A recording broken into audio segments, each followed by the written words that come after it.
ओम राजा बोले, हे ऋषि श्रेष्ठ, आपने रक्त बीज के वध से संबंध रखने वाला देवी चरित्र का यह अनोखा महात्म्य मुझे सुनाया। रक्त बीज की मृत्यु के बाद शुंभ निशुंभ दैत्यों ने क्या किया, यह मैं आपसे जानना चाहता हूँ। ऋषि बोले, रक्त बीज के मारे जाने पर शुंभ निशुंभ क्रोध में भर गए। दैत्यों की प्रधान सेना को लेकर निशुंभ देवी से युद्ध करने आया।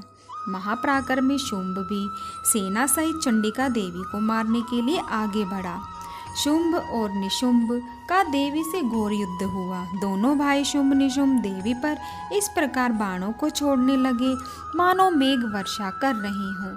देवी ने असुरों द्वारा छोड़े गए बाणों को अपने बाणों से काट डाला और अपने शस्त्रों की वर्षा से उनको चोट पहुंचाई।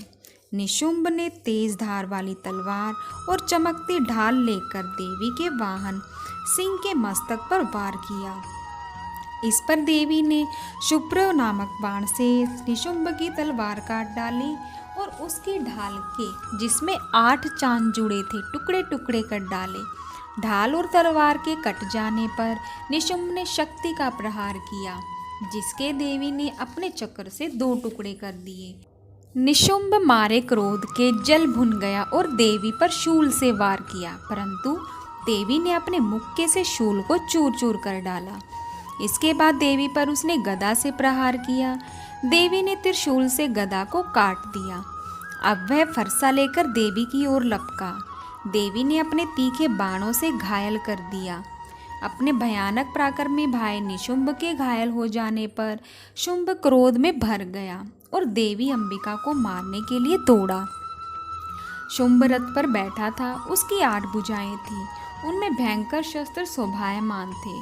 वह अपनी भुजाओं से सारे आकाश को ढांपकर शोभायमान हो रहा था। देवी ने शुंभ को देखकर शंखनाद किया और अति दुस्सह धनुष की प्रचंड का शब्द किया। अपने घंटे के शब्द से चारों दिशाएं भर दी, जिसकी आवाज से असुर सेना का तेज नष्ट हो गया। देवी के सिंह ने भी अपनी दहाड़ से, जिसे सुन बड़े बड़े बलवानों का मद चूर चूर हो जाता था, आकाश, पृथ्वी और 10 दिशाओं को पूरित कर दिया। इसके बाद आकाश में उछलकर काली ने अपने दांतों और हाथों को जमीन पर पटका। उसका ऐसा करने से ऐसा शब्द उत्पन्न हुआ कि पहले के सारे शब्द शांत हो गए। शिवदूती ने असुरों में भय उत्पन्न करने के लिए अट्टहास किया, जिसे सुनकर सब राक्षस घबरा उठे और शुंभ क्रोध में भर गया। देवी अम्बा ने शुंभ से कहा, अरे दुष्ट, खड़ा रहे खड़ा रहे। इस पर आकाश से सभी देवता जय हो बोल उठे। शुंभ ने वहां आकर ज्वालाओं से युक्त एक भयंकर शक्ति छोड़ी, जिसे देवी ने अपनी मोहलका नामक शक्ति से काट डाला। इस पर शुंभ ने सिंहनाद किया, जिससे तीनों लोग गूंज उठे और सिंहनाद का इतना घोर शब्द हुआ कि उसने पहले के नाद को दबा दिया। शुंभ द्वारा चलाए गए बाणों को देवी ने और देवी द्वारा चलाए गए बाणों को शुंभ ने काट दिया। क्रोध में भरकर देवी चंडिका ने शुंभ पर त्रिशूल चलाया, जिससे मूर्छित होकर वह पृथ्वी पर गिर पड़ा। जब उसकी मूर्छा दूर हुई तो वह हाथ में धनुष लेकर देवी अम्बा, देवी काली और सिंह को घायल करने लगा। इसके बाद शुंभ ने 10,000 भुजाएं धारण कर चक्रादि आयुधों से देवी को आच्छादित कर दिया। दुर्गम विपत्तियों का विनाश करने वाली दुर्गा ने क्रोध में भरकर उस सब चक्रों और बाणों को अपने चक्रों तथा बाणों से काट डाला।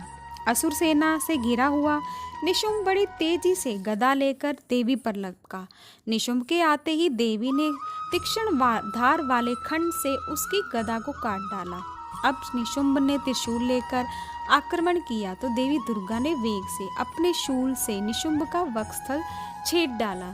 शूल से विदर्ण हो जाने पर निशुंभ की छाती से एक दूसरा महाबली एवं पराक्रमी पुरुष खड़ी रहे कहता हुआ निकला। उसको देखकर देवी ने बड़ी जोर से ठाका लगाया। अभी वह निकलने भी नहीं पाया था कि देवी ने उसका सिर काट दिया। सिर के कटते ही वह पृथ्वी पर गिर पड़ा। इसके बाद सिंह दहाड़ कर असुरों का भक्षण करने लगा। काली और शिवदेवती भी राक्षसों का रक्त पीने लगी। कौमारी की शक्ति से कितने ही महादैत्य नष्ट हो गए। ब्रह्मा जी के कमंडल के जल से कितने ही असुर समाप्त हो गए। कई दैत्य माहेश्वरी के त्रिशूल से विदीर्ण होकर पृथ्वी पर गिर पड़े और कई वाराही के प्रभावों से छिन्न भिन्न होकर धाराशायी हो गए। वैष्णवी ने भी अपने चक्र से बड़े बड़े महापराक्रमियों का कचूमर निकालकर यमलोक पहुंचा दिया। इंद्री के हाथ से छूटे हुए वर्ज द्वारा कितने ही राक्षस यमपुरी पहुंच गए। कितने ही राक्षसों को काली, शिवदूती और सिंह ने भक्षण कर लिया। अपने प्यारे भाई निशुंभ को मरा हुआ देखकर तथा बहुत सी सेना के नष्ट हो जाने पर शुंभ के क्रोध की सीमा न रही। वह देवी को संबोधित करते हुए बोला, हे दुष्टे दुर्गा, तू अपने बल पर अहंकार मत कर, क्योंकि तू तो दूसरों के बल पर लड़ रही है। देवी दुर्गा ने उत्तर दिया, हे दुष्ट दानव, देख मैं तो अकेली ही हूँ। इस संसार में मेरे अतिरिक्त कोई दूसरा नहीं है। यह सब तो मेरी शक्तियाँ हैं।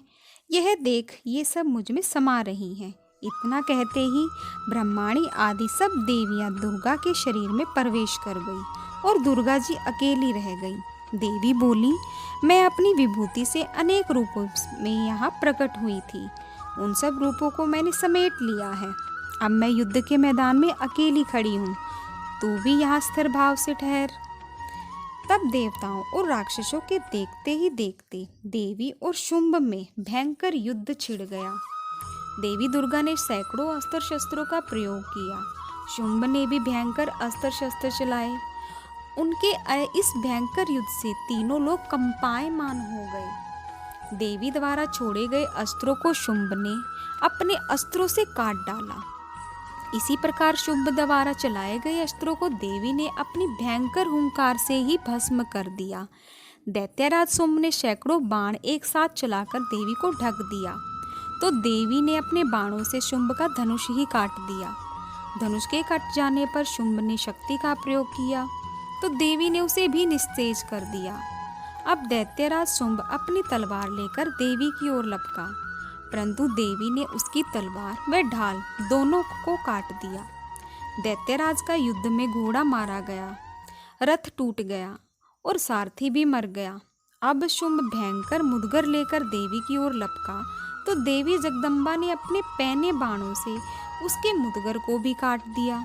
मुदगर के टूट जाने पर शुंभ बड़े वेग से देवी को मुक्का मारने के लिए दौड़ा। जैसे ही शुंभ ने देवी की छाती पर मुक्का मारा, तो देवी ने भी शुंभ की छाती पर एक चांटा मारा। देवी का चांटा पड़ते ही दैत्यराज शुंभ पृथ्वी पर गिर पड़ा, परंतु पुनः वह उठकर खड़ा हो गया। अब दैत्यराज शुंभ अचानक उछला और देवी को लेकर आकाश में उड़ गया। अब देवी आकाश में ही शुंभ के साथ युद्ध करने लगी। उनके इस युद्ध ने सिद्ध और मुनियों को विस्मय में डाल दिया। इसके बाद देवी ने शुंभ के साथ काफी समय तक युद्ध करने के पश्चात उसे उठाकर जोर से घुमाकर पृथ्वी पर पटक दिया। पृथ्वी पर पटके जाने पर भी वह दुष्ट आत्मा पुनः खड़ा होकर देवी का वध करने हेतु उनकी ओर बड़े वेग से दौड़ा। दैत्यराज शुंभ को अपनी ओर आता देख देवी ने अपने त्रिशूल से उसकी छाती छेदकर पृथ्वी पर गिरा दिया। देवी के त्रिशूल से घायल होने पर दैत्यराज शुंभ के प्राण पखेरु उड़ गए और वह समुद्रों, द्वीपों तथा पर्वतों सहित समूची पृथ्वी को कंपायमान करता हुआ पृथ्वी पर आ गिरा। उस दुष्ट असुर के मरते ही सारा संसार प्रसन्नता से नाच उठा। पहले जो अनिष्ट सूचक मेघ और उल्कापात होते थे वे सभी शांत हो गई। नदियां अपने सही मार्ग से बहने लगी। देवगण बड़े प्रसन्न हुए और गंधर्व सुंदर गीत गाने लगे। बाजे बजने लगे, अप्सराएं नाचने लगी, स्वच्छ वायु बहने लगी। सूर्य की उत्तम प्रभा हो गई। यज्ञादि की अग्नियां माँ जो शांत हो गई थी, अब वह प्रज्वलित हो गई और संपूर्ण दिशाओं का हाहाकार शांत हो गया। प्रजा सुखी हो गई, सर्वत्र शांति स्थापित हो गई। जय माता।